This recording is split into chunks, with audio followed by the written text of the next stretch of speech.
semuanya, selamat datang di episode spesial kita hari ini. Saya Dwi Wayuni, dan kali ini kita punya topik yang sangat menarik seputar teknologi di pendidikan penerbangan.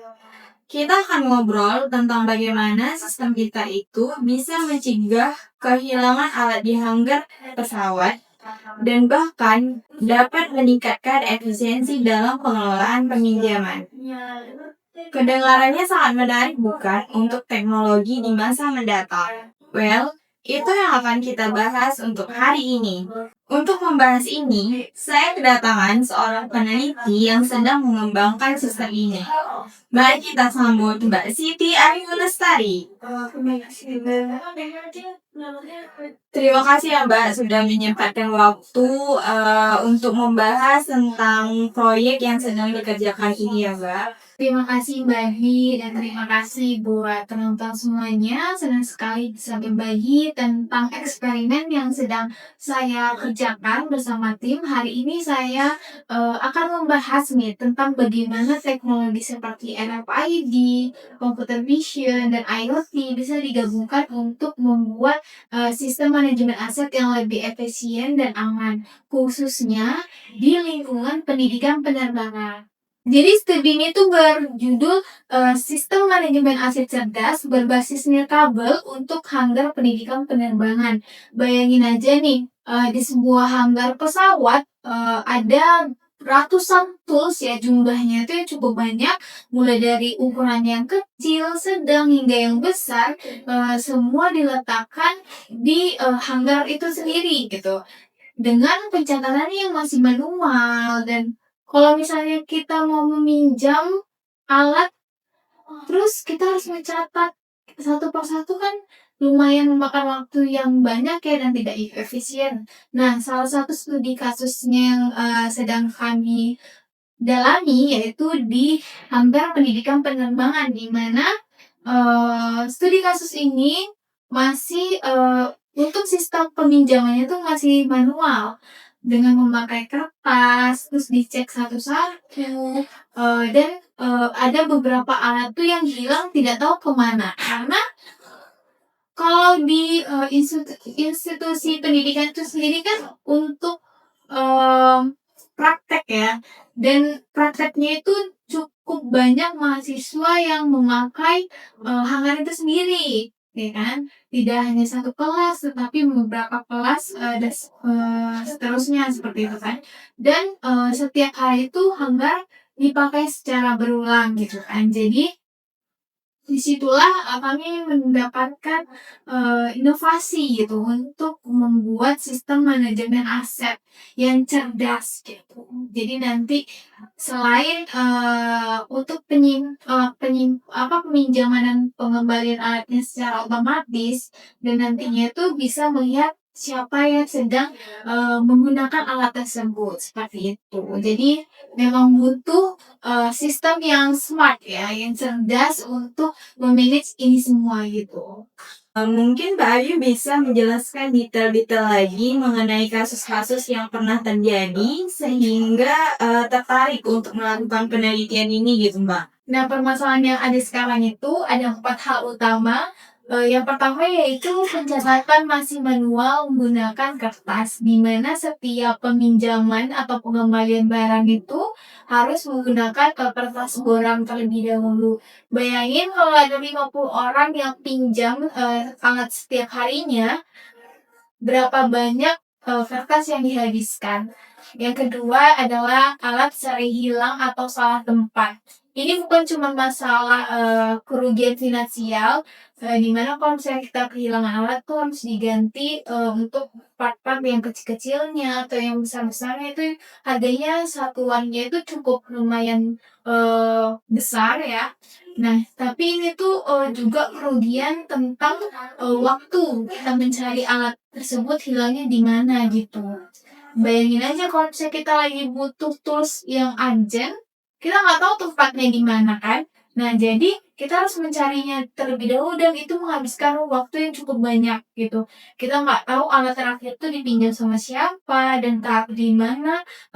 Jadi semua itu tidak clear gitu. Nah, yang ketiga, tidak adanya sistem real time yang untuk monitoring. Jadi kalau ditanya alat tang ini di mana gitu kan, sedang dipinjam siapa, harus buka-buka dulu nih, harus buka peminjaman siapa sih yang pakai kemarin itu gitu. Siapa sih yang minjem gitu. Nah, kita harus lihat dulu dari kertas borang yang eh sebelumnya gitu, pada hari sebelumnya. Nah, masalah yang sangat kritikal yang terakhir adalah foreign object debris, di mana itu adalah sebuah benda asing yang tidak seharusnya di area itu atau tertinggal dia kan di area pesawat ataupun badan pesawat di runway dan sebagainya macamnya. Contohnya tuh bisa ini baut kecil, kayak Mbak yang saya bilang tadi, baut kecil itu kelihatannya sepele ya, kecil gitu kan. Tapi kalau benda kecil ini gitu ya kan, sekecil koin itu tersedot ke dalam jet engine-nya yang lagi nyala, itu akibatnya tuh ya Mbak bisa menyebabkan kerusakan blade ya di engine fault, di engine failure-nya itu, bahkan kebakaran bisa terjadi di pesawat itu. Jadi ada case tadi ya, pada tahun 2000 itu di Paris kejadiannya menewaskan jumlahnya itu 113 orang. Salah satunya adalah karena kontribusi faktornya yaitu FOD berupa metal strip di runway yang bikin bannya tuh pecah gitu. Jadi itu selain menyebabkan kerugian finansial, bisa menyebabkan kerugian dari nyawa manusia itu sendiri seperti itu. Jadi karena ini dunia pendidikan, ada baiknya juga kita mengajarkan hal yang basic nih Mbak, untuk mengurangi FOD itu sendiri dari awal. Dari sisi teknologi, sistem ini memakai arsitektur client server, di mana ada mini PC yang menjadi server lokal dan handle semua logic dan database. Terus ada ESP32 microcontroller yang menjadi otak dari sisi hardware-nya.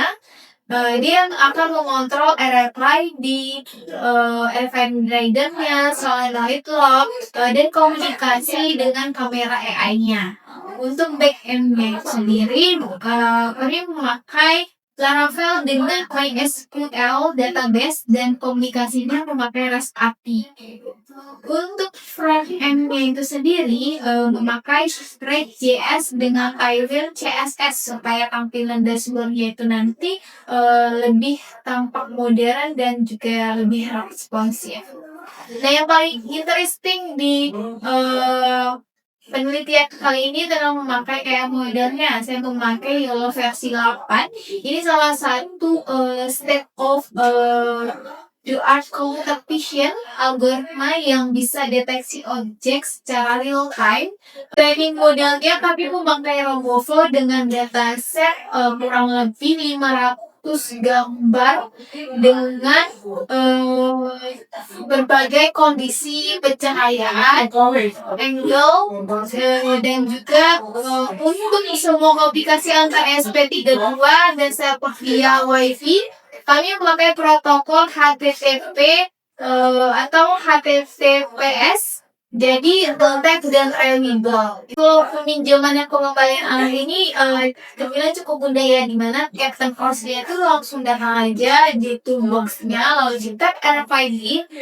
Lalu jika sistem verifikasi di database valid, maka toolbox akan langsung terbuka dan user pun atau Captain Course bisa mengambil langsung alat apa yang akan dipinjam. Nah, untuk pengembaliannya itu juga cukup sama ya caranya.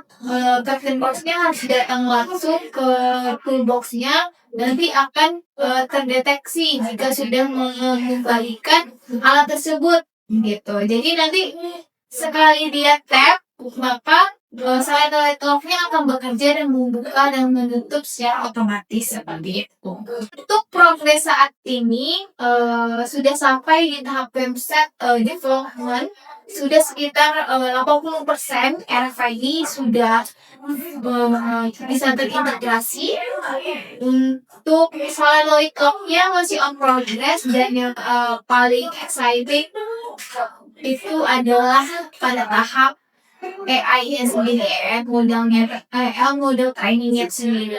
Dan di mana saat ini masih tahap progress eh, pada tahap labeling di overflow. Setelah semua tahap itu selesai, nanti terakhir akan mengintegrasikan semua sistem yang sudah dikerjakan baik dari RFID, website, database maupun tahap kayak itu sendiri seperti itu.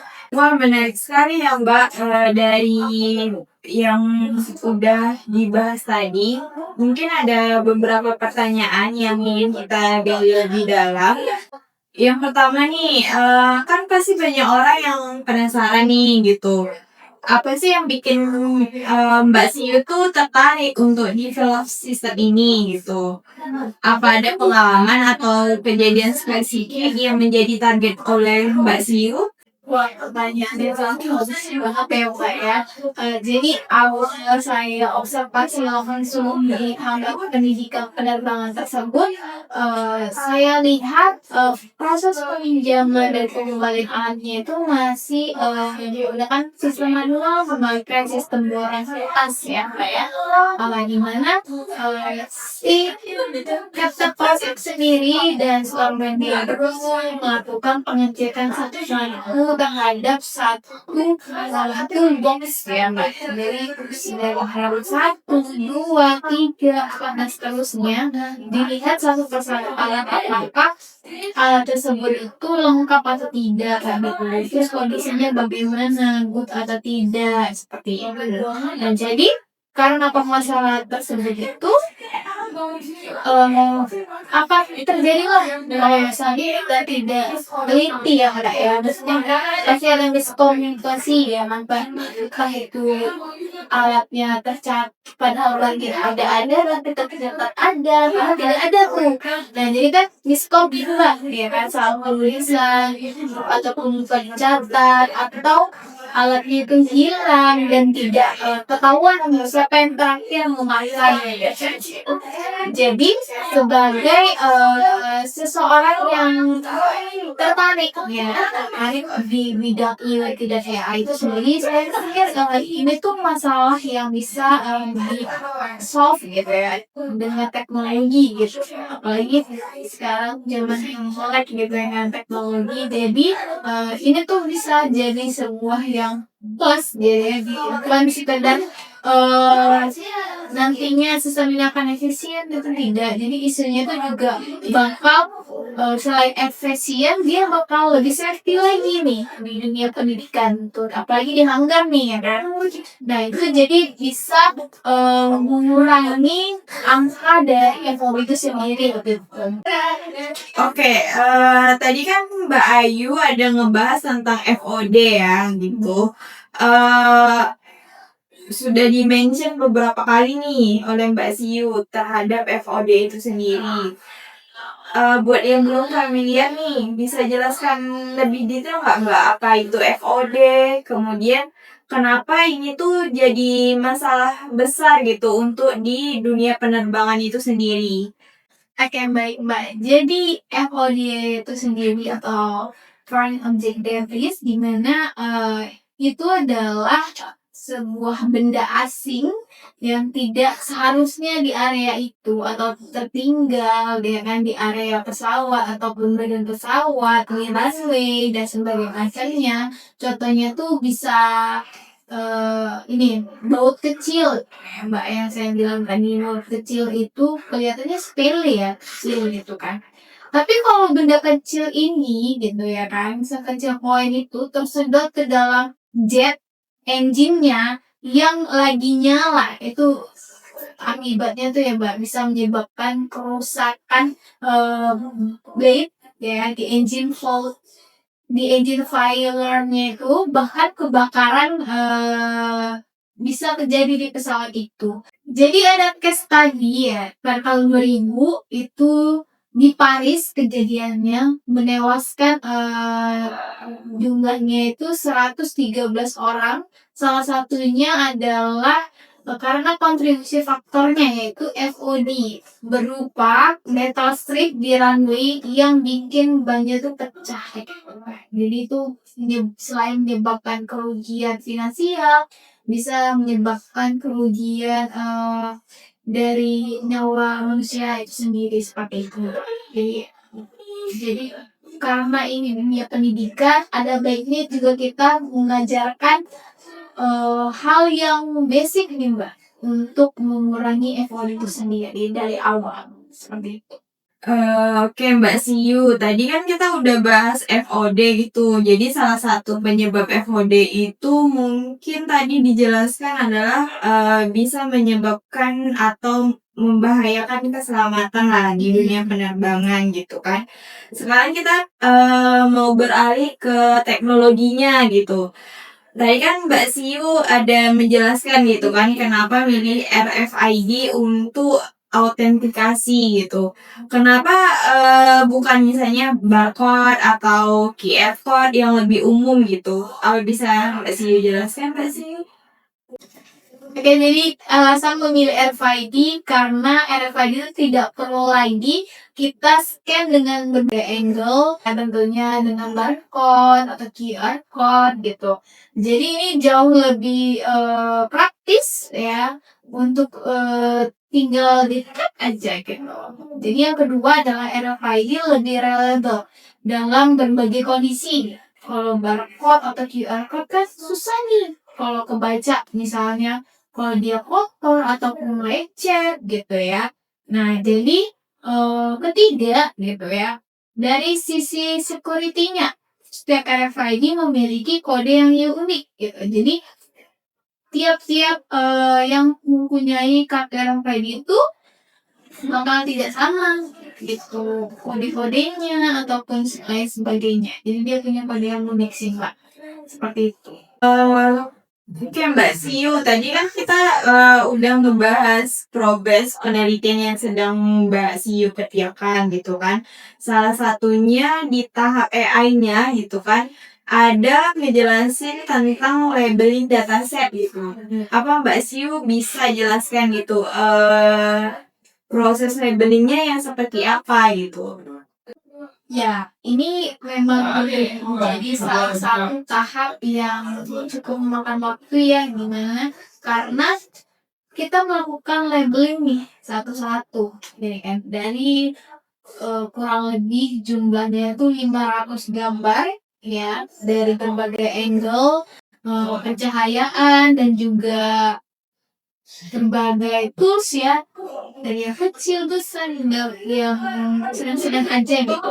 Jadi variasi yang saya maksud itu adalah gambar-gambar yang sudah kami tadi dari berbagai angle atas sampai kanan kiri semua lengkap ya. Berbagai kondisi pencahayaan juga Mbak. Jadi ada yang terang, ada yang gelap, ada yang juga backlight gitu.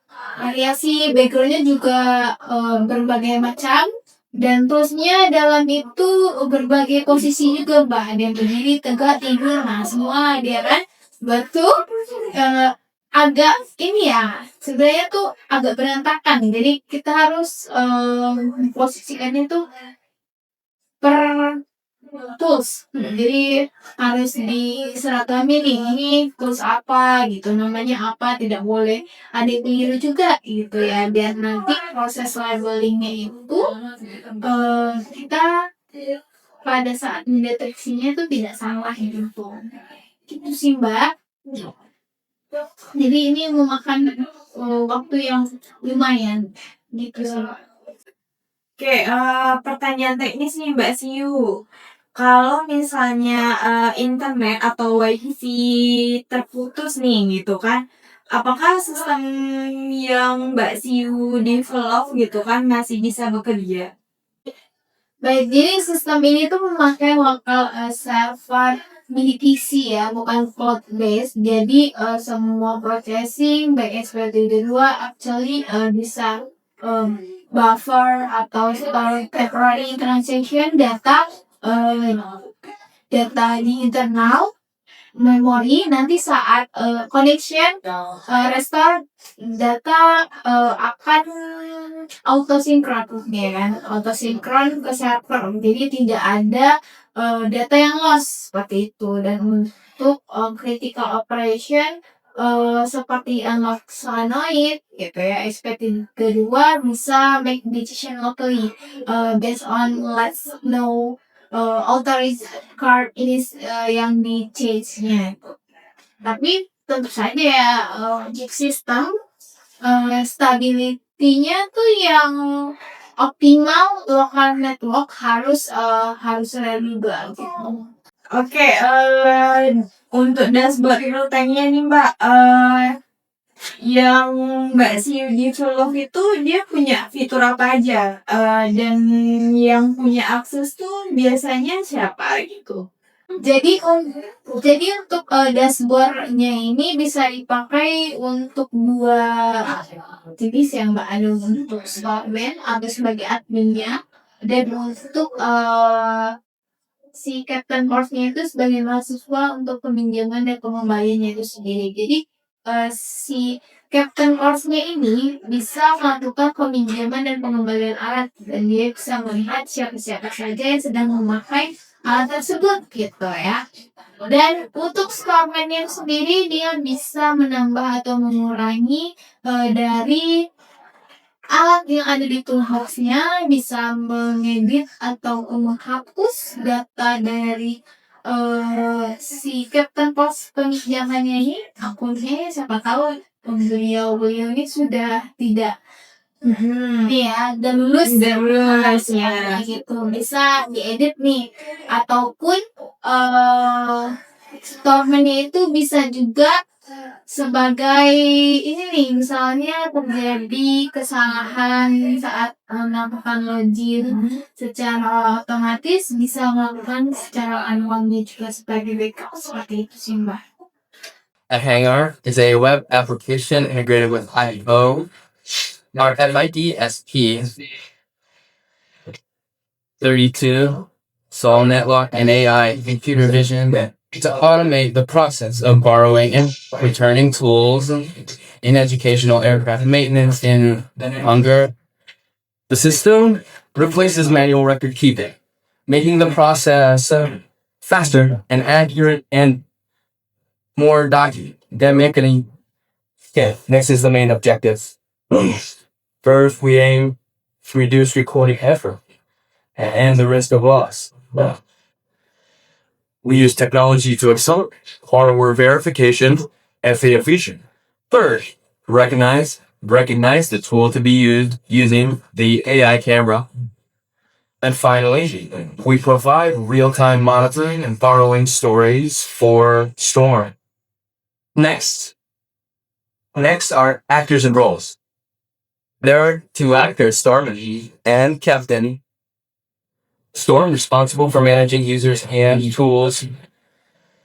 Meanwhile, Captain Course performed authentication and handle tool borrowing and return. Next is system architecture. This is our system architecture. It features an ESP32 as the main controller, integrates with an RFID reader for user identification. We also include a relay module to physically trigger the locking mechanism or power supply, ensuring a seamless bridge between software command and hardware action. Aubrey, I will go to the next part about the start diagram. This diagram shows the tooling and handling system R2 main actors captains, Captain Course and Storm. The Captain Course uses a very authentication to borrow tools, return tools, and view the status of model tools.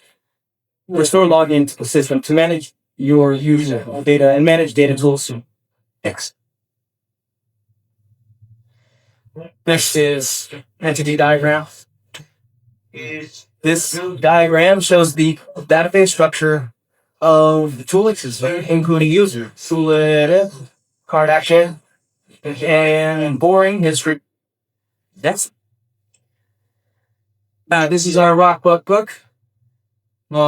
This shows the project timeline and development stage of the system.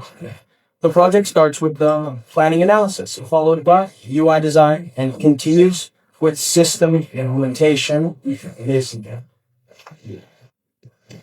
Okay, section. As you can see, there is a login for Storeman and Captain with use ID card for authentication.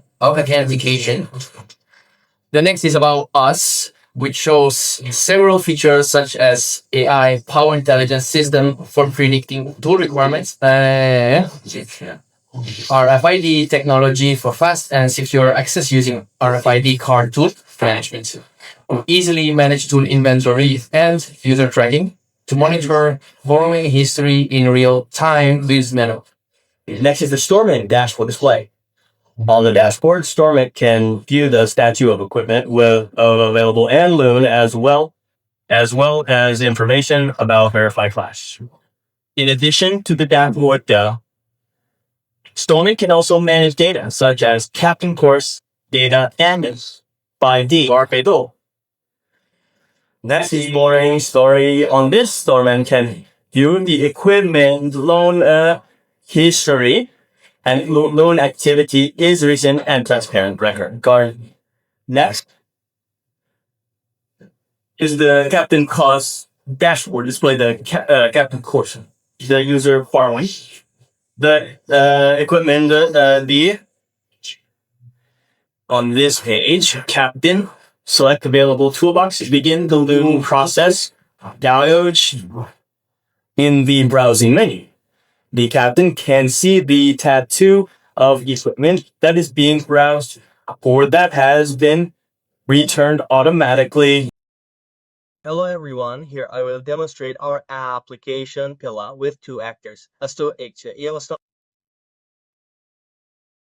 Number one, Captain Course as the user, and number two, the Storeman as the data monitor and manager. Captain Course, login, mass user RFID. Save, tap in RFID to go dashboard. This is our project is R5D card, and this is USB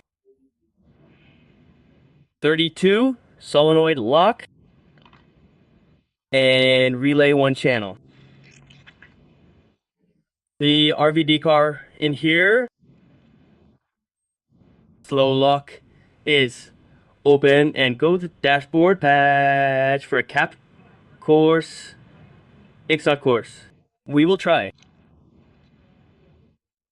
Tap SL and go dash instance. In the dashboard. Then can select cool for borrow. Tools.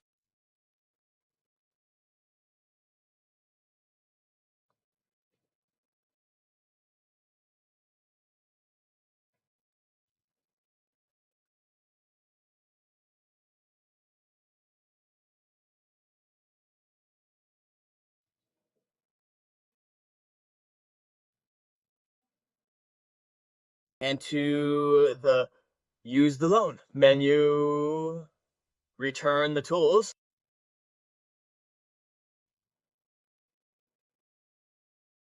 To return, verify. To camera, body camera.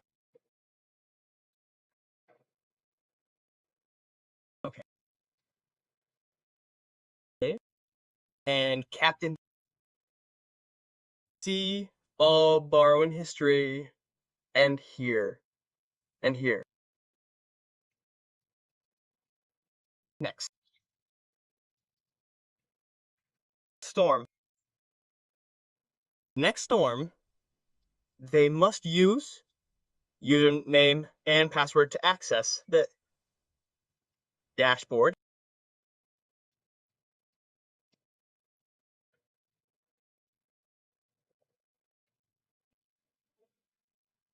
On this page, Storeman can view currently logged in Captain Course. Then, there is user management, which allows them to add captain courses, OSTA, with their UID and RFID, and Storeman can view all captain course, borrowing history. Thank you for attention, and see